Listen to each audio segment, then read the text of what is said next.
In today's video, we're going to be checking out Jordan Walsh. Jordan Walsh is a rookie for the Boston Celtics, so he's got to really learn or at least do things that can create offense for himself, like cutting to the basket, because, of course, the Boston Celtics are filled with all-stars. So let's get down. Let's check out if he's going to be able to do that, and if he does that already.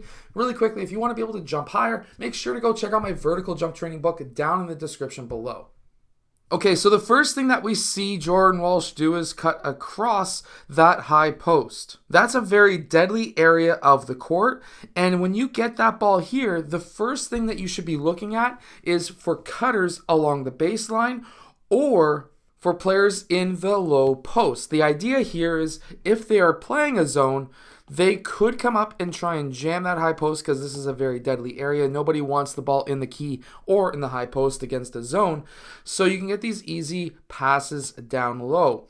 In this clip, though, they do protect that low post, and Jordan Walsh is able to then go in for that layup, that floater. We can see that Jordan Walsh has some really good basketball IQ. So in this play, he is most likely taking a look at these defenders who are currently in the situation of being able to stop him from scoring. Now he's out on this wing on ball's side. Nobody is paying attention to him, so he cuts to the basket with his hand up. He gets that ball one dribble, and he's able to go in for that layup. If you're a player and you're, let's say, maybe 10th, 11th, 12th man on the roster, or you're just a brand new guy to the team, one of the easiest ways for you to be able to score and impress your coach is by moving off ball. Being able to cut from the wing to the basket, or, as we've seen before, cutting from roughly the corner to the high post, he was able to get open for layups. This is a very important skill that every player needs.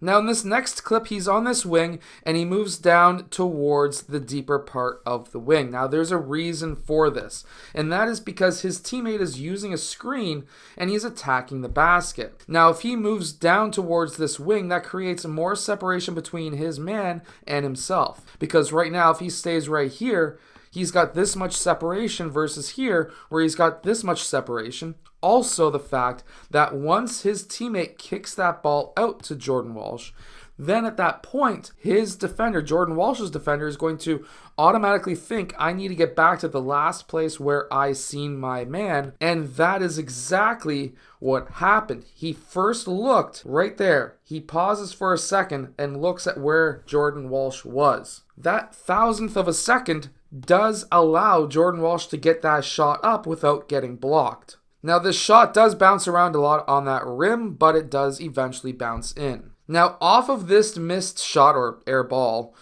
basically what we see is Jordan Walsh right here. He was somewhat contesting the shot. He doesn't just stand in the middle of the court. He gets down court along the wings because the ball handler or the initial outlet man, which would be one of these guys, would be filling the free throw line extended. If he goes down court, preferably either down middle or in a situation where he can get that ball passed to him and he's got his shoulders squared up, as we see here, he puts his hand up right at the last second right here. The ball handler is now looking down court, takes a couple of dribbles, pushes down to Jordan Walsh, who catches that ball and has an absolutely wide open lane. And watch how his shoulders are squared up to the man who is passing him the ball. He then attacks the basket with one dribble, and then he's able to get there for those 2 points. Without moving off ball as he does, he would not be able to score as much as possible.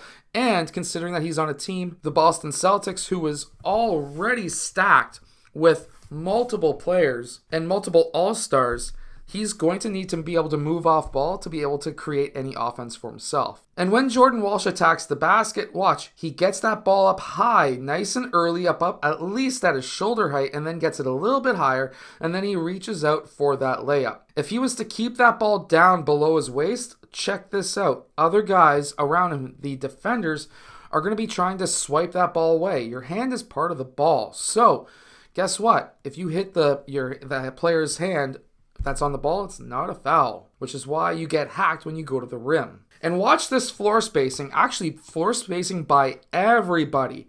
There's a man going up the middle with the ball. There's a guy down here. Jordan Walsh is right here going right up along the sideline. Look at how close he is to the sideline. You really want to spread the floor. He must have been really well coached in the past. This man goes down to the corner. Jordan Walsh fills the wing. And then, because This man attacked the paint early and understood that there was multiple defenders there, so there must be somebody wide open out in the perimeter. He kicks that ball out, and Jordan Walsh has an absolutely wide open shot. Going with the theme of him being really well coached, he must have been extremely well coached, because watch what he does here.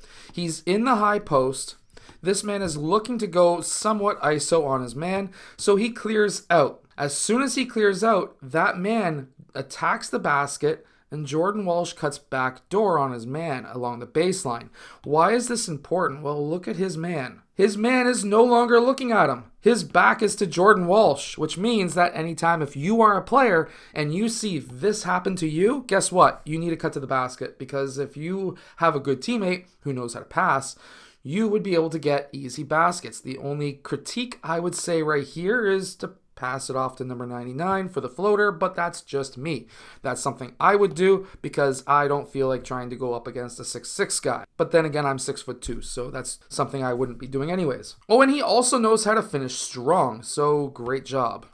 I hope that this video has helped you become a better basketball player. If it has, hit that like button, subscribe. Make sure to go check out my vertical jump training book down in the description below if you want to be able to dunk the ball and jump higher and get more rebounds. Anyways, I'll see you guys again in my next video.